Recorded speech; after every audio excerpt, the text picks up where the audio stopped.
Uy. Huh? Ikaw ay kaibigan ni Spot? Yep, that's me. Ha? Opo, tropa ko si Spot. Sino nagsabi sa'yo na akyat ka dito? Si Spot po.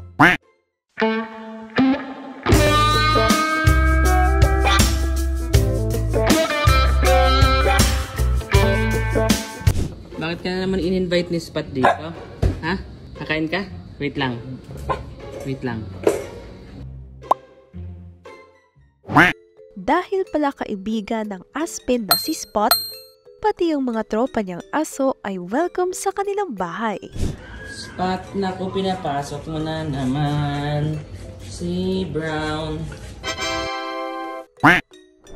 Kabilang dito ang stray dog na si Brown na nangangapit bahay pa kila Spot para makikain.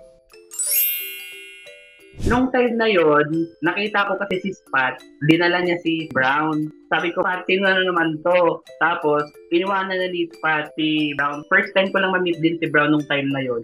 Araw-araw daw ay may pumupuntang aso sa tinutuluyang apartment ni na Robert at lahat ng iyon ay dala ni Spot galing sa labas ng kanilang bahay. Pag may mga kaibigan siyang kalaro sa baba, inaakyat niya dito sa taas. Nangangatok na naman. Anong kailangan yung dalawa? Ha? Psst, Brown. Ha? Good morning. Yung mga asong yun, hinahayaan ko na lang din na mag-stay kasi parang sinasabihan ni Spot na, oh sige, punta kayo dito sa taas, kumain kayo. Hindi ko na rin po mabilang kung ilan na yung tropa ni Spot sa dami niyang dinadala dito.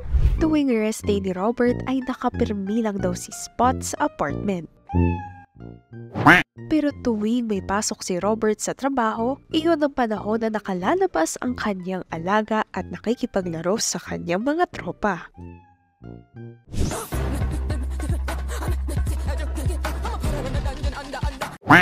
Hinahayaan ko si Spot na lumabas pero alam niya yung time niya na kailan siya uuwi. Pag may pasok ako, pagpasok alas 6, siya ay lumalabas din. So inaantay niya akong makauwi. Kunyari, katulad nung kagabi, nakauwi ako alas 7, sinundo niya ako kasama yung mga barkada niya.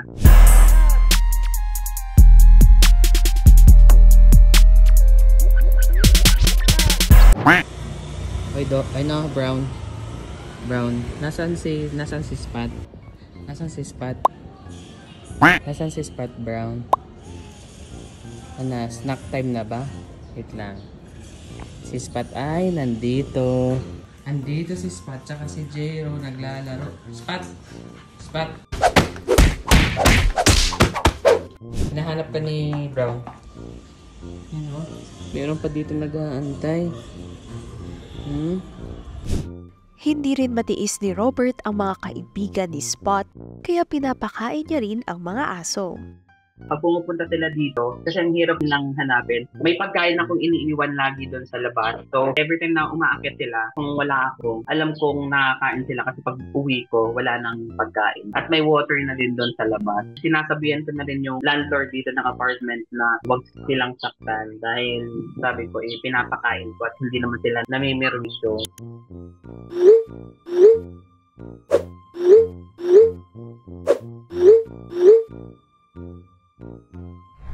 Malapit ang puso ni Robert sa mga asong iyon.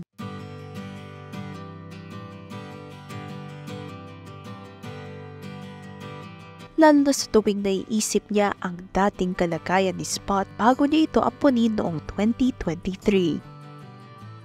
Anya, tuta pa lamang si Spot ay nakakasalumuhan na niya ito, ngunit napag-alaman niya na pinabayaan na ito ng dati nitong amo. May nagsusumbong sa akin na minamaltrato si Spot, hindi siya pinapakain. May peklat dito si Spot dahil nakatali siya sa kadena na kinakalawang lang. Sobrang payat niya dati. So, ang ginawa ko, kinuha ko siya. Pero napakabait ni Spot. Di ko lang maintindihan kung bakit siya ay hinahayaan ng dati niyang owner. Pinapabayaan.